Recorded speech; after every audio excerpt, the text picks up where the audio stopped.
add value to your business, or do you want to just be this administrative person? And often, if you look at your talent team and the caliber of talent in your company, they correlate. You could hire the best person for the job if they were in your candidate pool. All these individual employees, one by one, together, their voices all come together to articulate the culture of the company.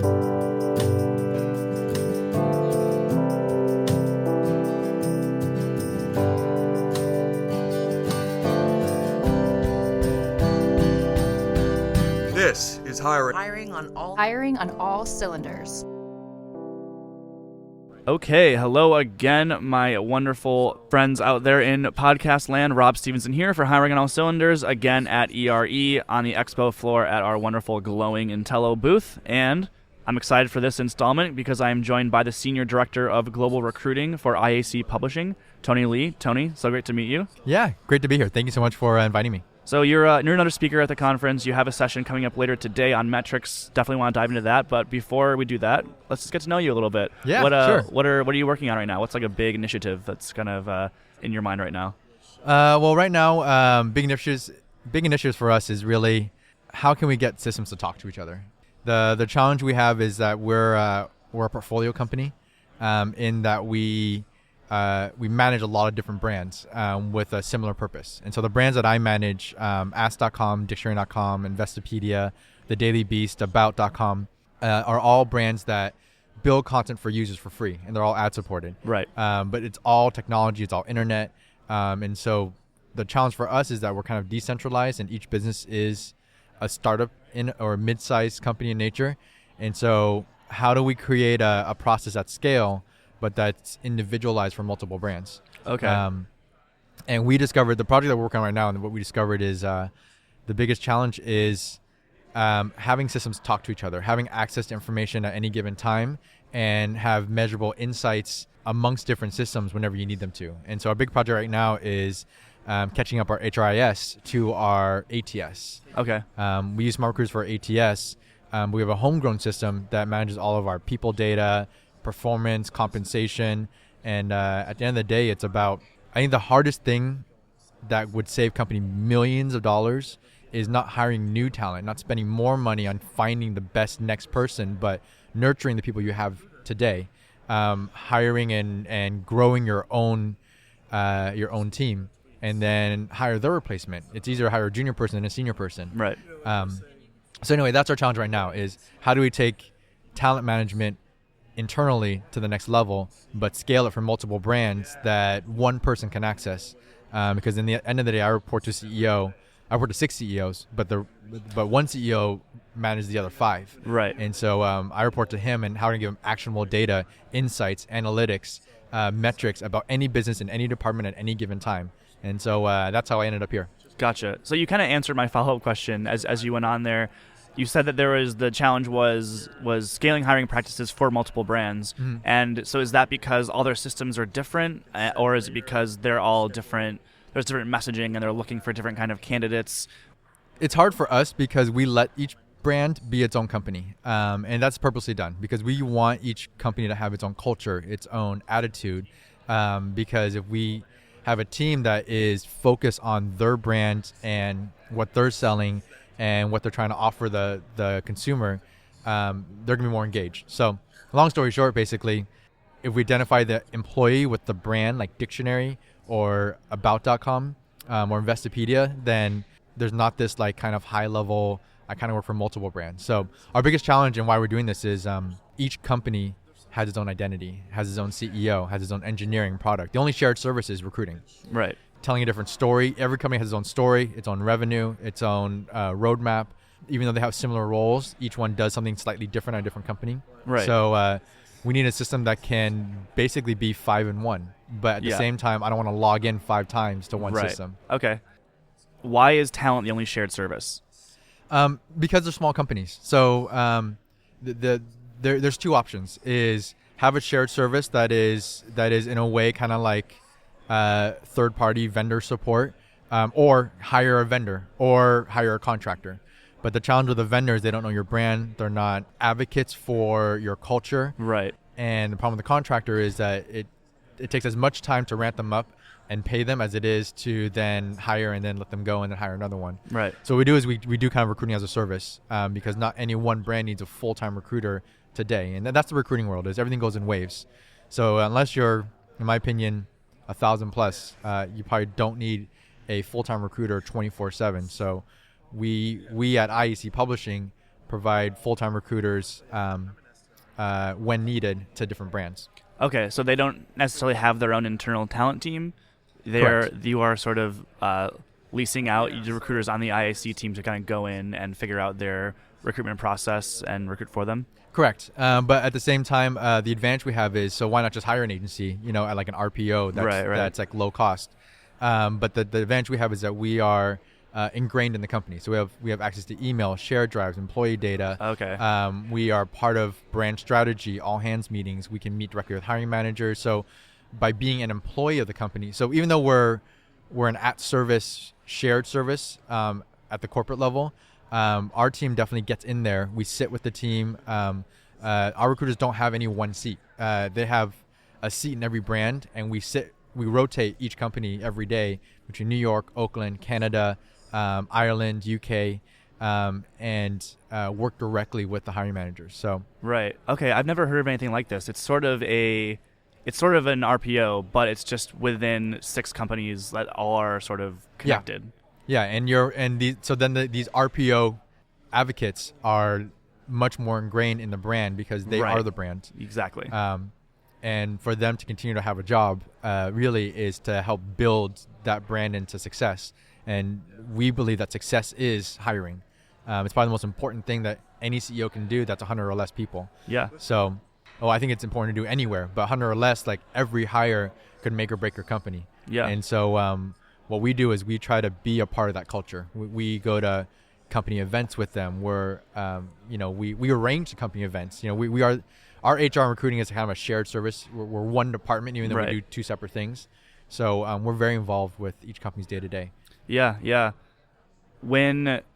Because you have this, you're recruiting for 6 different companies, there's this notion among some recruiters who are friends at different companies about like the bridesmaids. Like, do you have any bridesmaids? As in, like, do you have a favorite candidate who got all the way to the offer stage and then you went with someone else? So it's sort of like they're great candidates, but for whatever reason didn't get the offer. Mm-hmm. Is there that sort of like shared candidate process? So it's like, all right, this person is awesome, wasn't a good fit for Ask.com.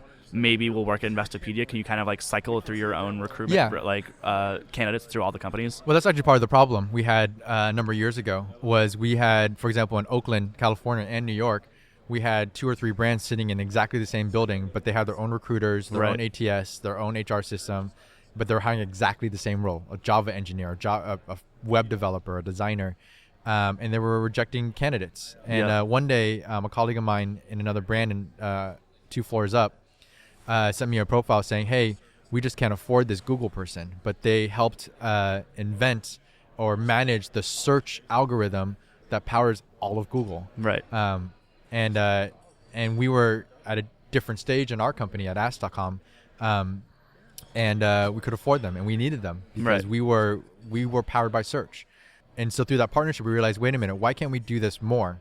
Because you have exactly the same needs as we do, just pivoting in a different way. Right. So to answer your question, yes. Before it wasn't the case, and so that's why we wanted to leverage technology and data and business intelligence, and something as simple as just your ATS, your file cabinet. Like, I want to know if my colleague at another company talked to him, and what their notes were, or if they got rejected. They're the silver medalist, they're the bridesmaid. I guarantee that one of our brands could make use of them somewhere. Exactly. Yeah. So all these brands, they have their own ATS. So is that sort of what this nightmare came from? It's just like, do they all need to be on one system, or is there some sort of just massive web of integrations that have to take place? Yeah, well, so the shared service was unintentional. The way it worked was that scenario was we got together and said, hey, we're all hiring for the same thing or similar things, or at the very least, we have 5 different databases. Why don't we merge them? Right. So out of that came, and this could be the case for any group, engineering or product or design, but it just made more sense in recruiting because it's much more of a salesy kind of function. Right. And so the more data you have, the more leads you have, the more successful you're going to be. So it started with how do we combine resources, but then it got to a point where, well, why are we combining resources but having still 5 different processes? So we eventually merged the processes into one management, and then it became easier to then manage hiring, the database, interview process, and now companies could have half a recruiter instead of a whole recruiter based on their business needs. So it ended up working much better all around by having the shared service. But it all started with the ATS, like how can we share data? Okay, so then everyone's in Smart Recruiters now, and there's like they're tagged according to the brand they're interviewing with, but recruiters can sort of mix and match and put people where they might be a better fit. Yeah, but I was gonna say that an ATS is like marrying someone, and you have to make sure they're the right fit. But I won't go. Maybe just say girlfriend first, and then find them. But finding an ATS is like finding the right girlfriend, you know. And so yes, we're on Smart Recruiters now, but we went through 3 different ATSs in 5 years to get to them, and so I feel confident to say we're married to Smart Recruiters now. Went through a lot of bad girlfriends to get there, but that's the other challenge is we have 6 different CEOs. 3 years ago we had 9 different CEOs. We sold some of those brands. Urban Spoon, Ask FM, Price Runner, and so it stopped being how do we find a tools and metrics and data and an ATS that helped everybody, and instead how about we just solve the fundamental problem, a products and systems and processes that in place that scale up and down, because we're an M&A company. Right. So what we have today could be different tomorrow. So we stopped focusing on the companies and more on what if we added 10 companies tomorrow and merged our processes. So that's how we approach everything is, can we incorporate these initiatives to someone brand new, or can we take them away if needed? And how do we still personalize along the way?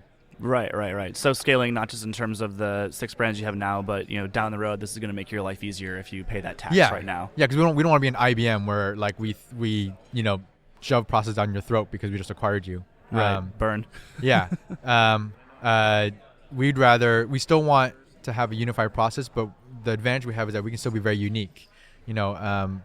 And technology today has gotten us to a point where you can have still the same measurable data, but different approval process, different offer letter process, different onboarding process, depending on where the company is, the location.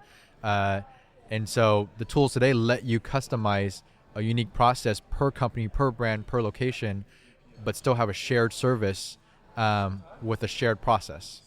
Speaking of corralling and customizing data, said Rob in a seamless segue. Yeah. So your session later today is going to be about metrics, right? Yep. And there's a handful that most recruiters will rattle off if you say, what are important to you? Time to fill, cost per hire. Those are kind of the standard ones. What are some of the ones that maybe aren't as popular or well known, but you think are crucial? So the session is business intelligence helped us hire better. Okay. But that stemmed from a conversation with folks about with other business leaders and TA leaders saying, well, how do I measure my own recruiters? Like 5 years ago, we measured on how many phone calls they made. Right. 3 years ago, we measured on how many hires they made. Yesterday, we measure them on if the hiring manager likes them. So it keeps scaling back more, because what if you have 50 open roles today, but 100 in 3 months? Right. Is it fair to give? And what if one is engineering and one is customer service? How do you differentiate? Do you have 5 different metrics? So the session today is basically acknowledging that there's 500 million different ways. There's what is the most popular way to measure a recruiter and your success? My opinion is that if you can measure your recruiters or prove that they're successful, it should ideally mean that your hiring process is successful. If your recruiter's not hiring, then your company's not hiring. But if your recruiter's doing great, ideally, or your team, then ideally your process is doing well. So today we're going to talk about basically digging in deeper to sourcing analytics. The challenge with us having multiple brands is how do we best spend our money? So for example, like Indeed and Craigslist, $75 a posting in San Francisco. I got 10 times more job applicants there than I did on CareerBuild. Right. But so it's one thing, that's top of the funnel. Okay. But then to get that through to the end, you can really tell if a recruiter is doing poorly, in my opinion.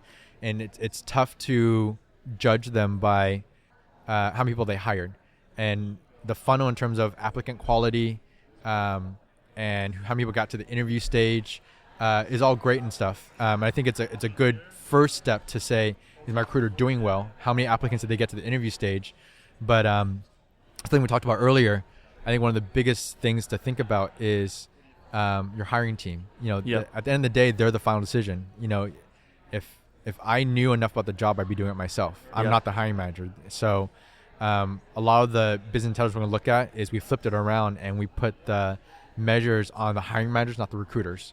And recruiters have become coaches instead of salespeople.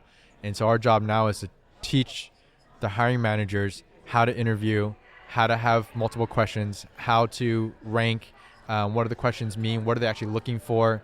Instead of skills-based jobs, it's performance-based jobs. How to ask for the right candidates, right? How to conceive a job description that's actually in line with what the needs of the role are. Yeah, because the problem we have is, being a small company, the goal is to promote from within. But then again, if you can't promote from within or you're not thinking that way and you create a job description and go external to find a job, so what are you doing? You're creating a job description that has like 50 bullet points of the perfect candidate. But the question we ask them is, well, if you had someone on your team today or used to have on your team and you would have promoted them, would they have had all these skill sets? And the answer is probably no, because you're going to promote them and grow them internally. So why are you expecting the same thing externally to bring someone in? So so the BI and the data that we're using to help flag and train these hiring managers is same statistics as recruiters, but we flip it. So in that applicants to interview, applicants to offer, applicants to hire, we always have put that onus on the recruiters. Right. But our goal now is to put that onus on the hiring managers, because ultimately it's like, well, yeah, it's my job to give you the best qualified candidates, but at the same time, who's qualifying them? Yeah. So we put that same statistic on the hiring manager, but having the right tools, we can also track how they rank people in interviews. And so if someone constantly ranks someone 3.0 in experience all across the board over the last 5 interviews, we're like, well, you don't know what you're looking for. Right, exactly. So that's really my BI conversation, is flipping the script and using things you already have, like employee feedback, but putting numbers behind it. Looking at your sourcing analytics, spend your money better, spend more money in places that you know are going to get you more candidates, and not changing anything except how you look at it. And so that's what I want to try to do. So rather than looking at recruiter activity levels or pipeline numbers, instead looking at process and being like, if our system is in place and we have a process that yields the correct candidates from the hiring manager's point of view, and like they're actually getting the people that they truly need for the role and can assess them in a meaningful way, then the recruiter's job gets easier and will naturally produce better candidates. Exactly. That's how we see it. Better performance overall. Yeah, and plus recruiter metrics as well. We're 6 different companies, and so each company is 100 or less. And so any startup that is in hypergrowth or Series B, wherever they are, that they're in their stage of growth and development, it's not fair to measure a recruiter on how many hires they made. Yeah. Because, for example, Investopedia hired 45 people last year. They're hiring maybe 15 this year, because now they got to prove what they did in hiring and growing nearly 100%. So I can't measure the recruiter. If I base this year's metrics off of last year's metrics and say you got to hire another 45 people, it'd be like, I'm already fired. Right. So, so last year we changed the metrics. It was actually a cop-out way for me because there were so many brands, and to make it easy for me, instead of saying I'm gonna bonus you on how many people you hired and your cost per hire, instead we said your success is your hiring manager's success. It was actually a cop-out for me, which is easier. It's like, if your hiring manager's happy, you're doing a good job. Right. But half of the year, someone actually looked at me and was like, so I think my hiring manager's happy. So how are you measuring that? I'm like, I talked to him. Yeah. And that wasn't a good enough answer. So so we had to create things around how to measure hirer managing success. And hirer managing satisfaction and success is based off of the same metrics as recruiters, but they share the ownage on it. And so now it's a recruiter's job to handhold them and teach them and guide them through the hiring process. Otherwise, they just do their own thing. And exactly. 6 different companies, 6 different CEOs. Let's say each company has 3 different departments, engineering, product, and customer service. That's 18 different departments, with 18 different processes. So I love the notion of recruiters as coaches as opposed to salespeople. Yeah. And my last guest was talking about how hiring managers are the recruiter's customer, right? Yeah. And so to your point, are they happy? Then you're doing a good job. How do you measure that? Different question. But perhaps this is a little too too simplistic, but the goal of recruiters is to build quality pipeline, right? Correct. To be giving hiring managers good candidates who could potentially get hired. And after that, it's not up to them. But then there's this like the shifting onus and like, all right, well, how do I build quality pipeline? I have to be working constantly with these hiring managers so that they're like, they think they know what they want. They don't. You have to have this coaching process to make sure that they're asking for what they truly need. Yeah. And I mean, flipping that around again, building a quality pipeline, because I came from the agency world. And so it was about how many calls can you make? How many people can you get on your bench? How many people, can you pull out your Rolodex? But at the same time, I was blindly adding quality people. What tells candidate A that's quality versus candidate B? And really it's about the job and the company and the skill set. Yep. And so is it really fair to say quality A is less of a good fit than candidate B? And really it's just their circumstance. Like one came from finance, one came from healthcare. Doesn't mean they're any worse than the other guy. And so my team when I asked them to build pipelines, they're like, but what pipeline am I building? Just because we're dictionary.com and we're a website, a web developer on the content side is very different than the lexicon side, which builds the database for the definitions of words. And so I wouldn't want a JavaScript web developer building the same backend tools for our dictionary. So how do I build pipelines? Is that 2 different pipelines? Is that 3? Is that 4? So what we did in the hiring managers to build quality pipelines is to really get them interested in the company, the culture, the way we think. Because most engineers, I like to think, hopefully like any other person, are adaptable to the company. Mm-hmm. So to judge them on where they are today is not fair. But so what we try to do now is build pipelines on interest, on where they can go, how they can grow. And we're more interested in the guy or girl who is passionate about the technology, the brand, right. Where we're going, and has the skill sets versus someone who is just really smart at math. Right, but could care less about investment finance tools. Right. Or, what's the definition of I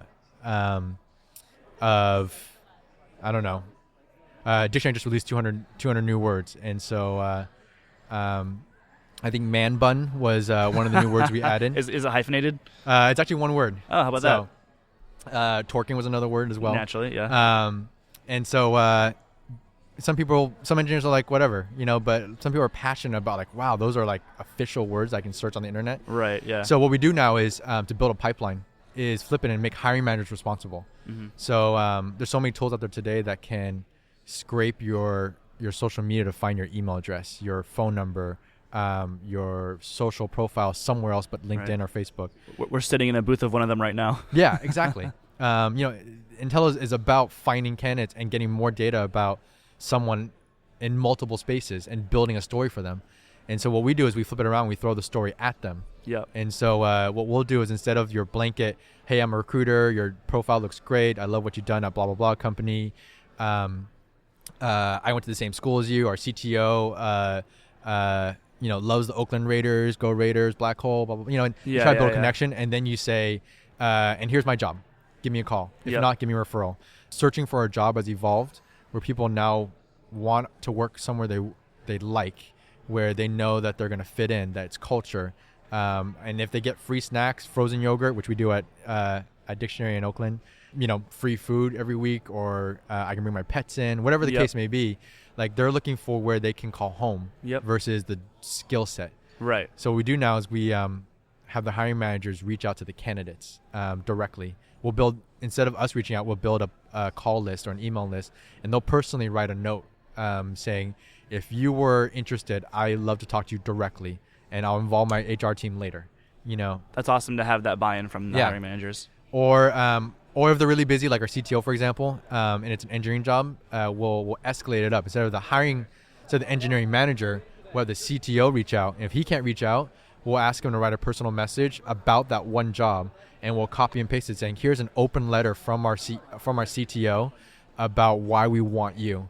And it's a real note from him inviting them to give him a call or send him a note directly, or use us to get to him. But we're taking personalization to the next level, but not just about the candidate, about the job. So we're trying to personalize the job because that's what people are looking for.